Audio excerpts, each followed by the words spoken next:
The Great Escape, Sugata Bose. Sugata Bose is a historian. Historian মানে ইতিহাসবিদ, author and the Gardner Professor of Ocean History. এবং তিনি ছিলেন একজন professor, অধ্যক্ষ কিসের? ওশিয়ান হিস্ট্রি, সমুদ্রের ইতিহাস নিয়ে যারা গবেষণা করেন সেই রকম একজন প্রফেসর ছিলেন। প্রফেসর হচ্ছেন সুগত বোস। অ্যান্ড অ্যাফেয়ার্স এবং সমুদ্র সম্পর্কিত বিভিন্ন আলোচনা তিনি সেগুলো সম্পর্ক মানে তার জ্ঞান আছে। অ্যাট হার্ভার্ড ইউনিভার্সিটি তিনি তার কোথায় প্রফেসর বা অধ্যাপনা করেছেন? হার্ভার্ড ইউনিভার্সিটিতে তিনি তার অধ্যাপনা করেছেন। Born to the eminent freedom fighter of doctor Shishir Kumar Bose and Mrs Krishna Bose. তাহলে তিনি জন্মগ্রহণ করেছিলেন কোথায়? এমিনেন্ট ফ্রিডম ফাইটার, এমিনেন্ট মানে খ্যাতনামা, ফ্রিডম ফাইটার স্বাধীনতা সংগ্রামী শিশির কুমার বোস এবং কৃষ্ণা বোসের হচ্ছে তার গার্জেন বা পিতামাতা। And he is the grandnephew of Netaji Subhas Chandra Bose, এবং তিনি ছিলেন নাতি, কার নাতি? নেতাজি সুভাষ চন্দ্র বোসের একজন নাতি ছিলেন। And the grandson of Saratchandra Bose, এবং শরৎচন্দ্র বোসেরও গ্র্যান্ডসন মানে কি? গ্র্যান্ডসন মানে নাতি, তিনি নাতি ছিলেন শরৎচন্দ্র বোসের। In 2011 Bose published his majesty's opponent. 2011 সালে তাহলে বোস মানে এখানে সুগত বোস পাবলিশ করেছিলেন হিজ ম্যাজেস্টিস অপোনেন্ট, এই নামে একটি বই তিনি প্রকাশ করেছিলেন। The present text is an extract from this book. বর্তমান গল্পটা ওই বই থেকেই নেওয়া হয়েছে। তাহলে এই যে নেতাজি যখন সেই গৃহবন্দী অবস্থায় ছিল, ব্রিটিশরা যখন গৃহবন্দী করে রেখেছিল, সেই অবস্থায় যে কলকাতা নিজের বাড়িতে গৃহবন্দী অবস্থায় ছিল, মানে বাড়ি থেকে পারমিশন ছাড়া বেরোনো যেত না, সেই সময় সেইখান থেকে তিনি কিভাবে পলায়ন করেছিলেন তার ভাইপোর সাহায্যে সেই বর্ণনায় এই গল্পটার মধ্যে দেওয়া হচ্ছে। দেখ, এবার নেতাজির সম্পর্কে দেখ কিছু কথা আছে, সেগুলো দেখে নে।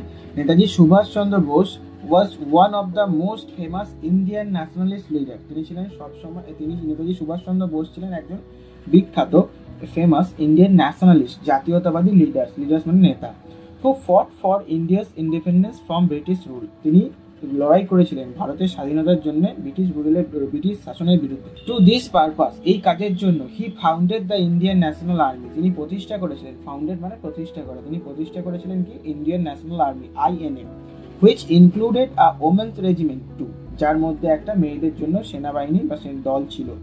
In 1941 the British government put Subhas under house arrest.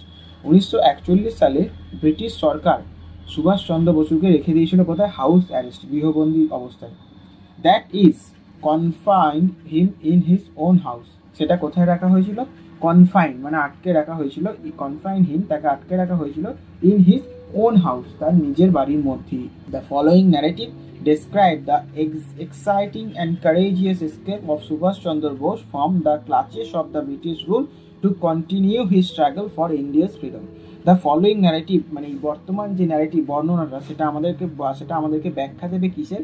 The exciting মানে উত্তেজনাপূর্ণ, অ্যান্ড কারেজিয়াস সাহসী, এসকেপ মানে পলায়ন, অফ সুভাষ চন্দ্র বোসের যে উত্তেজনাপূর্ণ এবং কারেজিয়াস সাহসী যে পলায়ন, সেটা আমাদের এই বর্তমান টেক্সটটা বর্ণনা দেবে। সুভাষচন্দ্র বসু কিসের হাত থেকে পালিয়েছিল? From the clutches of the ব্রিটিশদের হাত থেকে। To continue his struggle from India's freedom, তার সংগ্রাম জারি রাখতে বা তার সংগ্রামকে কন্টিনিউ করতে ইন্ডিয়ার স্বাধীনতার জন্য। এবার দেখ মেন টেক্সটটা শুরু হয়ে যাচ্ছে। লুকিং পেল, তাকে দেখাচ্ছিল ফ্যাকাশে, অ্যান্ড থিন এবং রোগা, উইথ আ বুসি হাফ গ্রোন ইয়ার। বুসি মানে ঘন, হাফ গ্রোন মানে অর্ধ, মানে অল্প অল্প দাড়ি বেরিয়েছে এরকম। বুসি হাফ গ্রোন মানে ঘন কিন্তু অল্প দাড়ি বেরিয়েছে এরকম। Subhash was reclining on his pillow when Cecil, his nephew, entered Subhash's bedroom. তাহলে Subhash was reclining his pillow, তার রিক্লাইনিং মানে হেলান দিয়ে বসেছিল তার পিলো মানে বালিশে। when Cecil, তার নেফিউ, তার ভাইপো, entered Subhash's bedroom, সুভাষের বেডরুমে যখন প্রবেশ করলো। that December afternoon, সেই ডিসেম্বরের বিকালবেলায়। Subhas made him sit to his right on the bed, Subhas তাকে বলল তার বিছানার ডান দিকে বসতে। লুকিং ইন্টেন্সলি অ্যাট শিশিরের দিকে এক দৃষ্টিতে তাকিয়ে রইল। হি সেড, সুভাষ বলল, can you do some work for me, তুমি কি আমার জন্য কিছু কাজ করতে পারবে?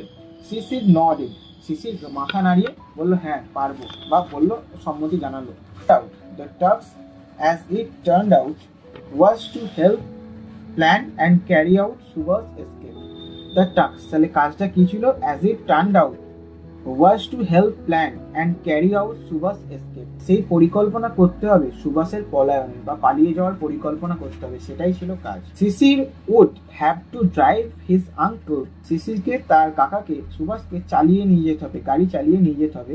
in the dead of the night, dead of the night মানে মধ্যরাত্রি, ডেড মানে মৃত, অফ দ্য নাইট মানে রাত্রিটাও এত ঘন, রাত্রিটাও এত গভীর যেন মনে হচ্ছে সবকিছু মৃত। সেই রকম একটা গভীর রাত্রিতে তাদেরকে সুভাষের ভাইপো শিশিরকে তাকে গাড়ি চালিয়ে নিয়ে যেতে হবে, তাকে পালাতে সাহায্য করতে হবে। কোথায় নিয়ে যেতে হবে? To a railway station far away from Kolkata. Kolkata থেকে অনেক দূরের একটা কোনো রেলওয়ে স্টেশনে, রেল স্টেশনে তাকে দিয়ে আসতে হবে।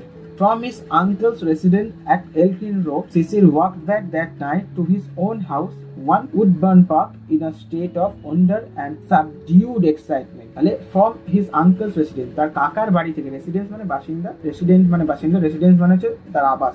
তাহলে কাকার বাড়ি ওরা ছিল এলগ্রিন রোড, তাহলে সুভাষচন্দ্রের বাড়ি ছিল এলগ্রিন রোড।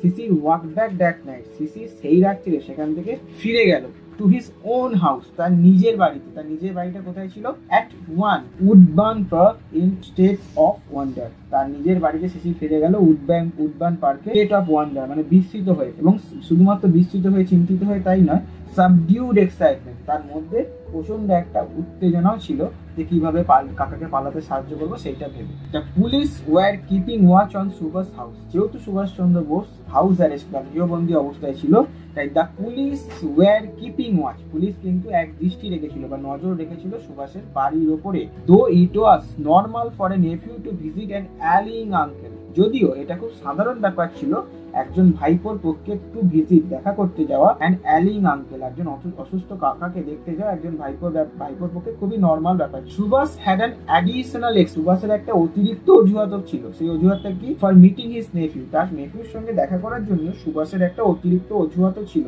সেই অজুহাতটা কি ছিল এবার দেখ। সিসির was good at operating the radio, সিসির খুব ভালো রেডিও চালাতে পারে বা অপারেট করতে পারে। He help Subhas listen to foreign broadcast, he help Subhas, তাহলে সিসি সুভাষকে সাহায্য করতো বা করেছিল listen to foreign broadcast, foreign broadcast মানে বিদেশি বেতার সংবাদ। তাহলে সিসি সুভাষকে সাহায্য করতে কি কাজে? বিদেশি বেতার সংবাদ বা বেতার শুনতে সুভাষকে সাহায্য করতো কিন্তু Sisi. Subhas and Sisi discussed various means of escape, Subhas এবং সিসি তারা আলোচনা করেছিল ভেরিয়াস মিনস অফ এসকেপ, এই পলায়নের বিভিন্ন পথ সম্পর্কে বা রাস্তা সম্পর্কে, উপায় সম্পর্কে তারা আলোচনা করেছিল। Finally they decided to drive out, finally অবশেষে তারা সিদ্ধান্ত নিল টু ড্রাইভ আউট, যে তারা গাড়ি চালিয়ে পালিয়ে যাবে। In the most natural fashion, সব থেকে সাধারণ উপায় সেটাই ছিল। থ্রু দ্য মেইন গেট, এবং তারা পালাবে একদম মুখ্য দরজা দিয়ে, মানে মেইন গেট দিয়ে তারা কিন্তু পালাবে, কোনো পেছনের গেট দিয়ে বা লুকিয়ে তারা পালাবে না। সিসির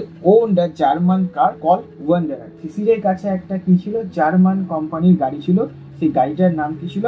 wanderer, which he and Subhas choose for their journey, এই গাড়িটা কি তারা চুজ করেছিল, বেছে নিয়েছিল ফর দেয়ার জার্নি, তাদের যাত্রার জন্য।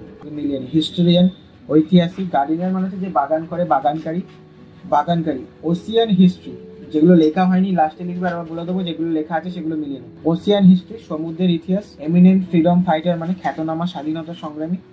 গ্র্যান্ডসন মানে হচ্ছে নাতি। ন্যাশনালিস্ট লিডার মানে হচ্ছে জাতীয়তাবাদী নেতা। ফাউন্ডেড মানে প্রতিষ্ঠা করেছিলেন। হাউস অ্যারেস্ট গৃহবন্দী। এক্সাইটিং অ্যান্ড কারেজিয়াস এসকেপ, উত্তেজনাপূর্ণ এবং সাহসী পলায়ন। কন্টিনিউ হিজ স্ট্রাগল, তার সংগ্রাম জারি রাখতে বা কন্টিনিউ করতে for India's freedom struggle. Looking পেল, পেল মানে ফ্যাকাসে।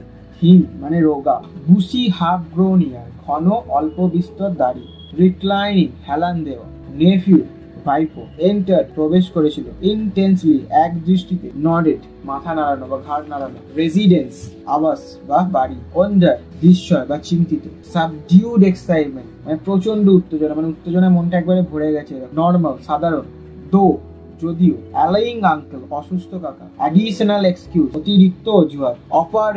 অপারেটিং মানে হচ্ছে পরিচালনা করা বা চালানো। লিসেন টু ফরেন ব্রডকাস্ট বিদেশি বেতার সংবাদ। বেতার ব্রডকাস্ট মানে চালনা, যেটা চলছে। ব্রডকাস্ট মানে কি? যেটা চালানো হচ্ছে। বেতার সংবাদ, এখানে বেতার সংবাদ বা বেতার তরঙ্গ যেটা চলছে সেটা কি ব্রডকাস্ট করা। Discuss various means of escape, পালানোর বিভিন্ন উপায় সম্পর্কে তারা আলোচনা করেছিল। মোস্ট ন্যাচারাল ফ্যাশন, সব থেকে সাধারণ উপায়। চুজ বেছে নিয়েছিল।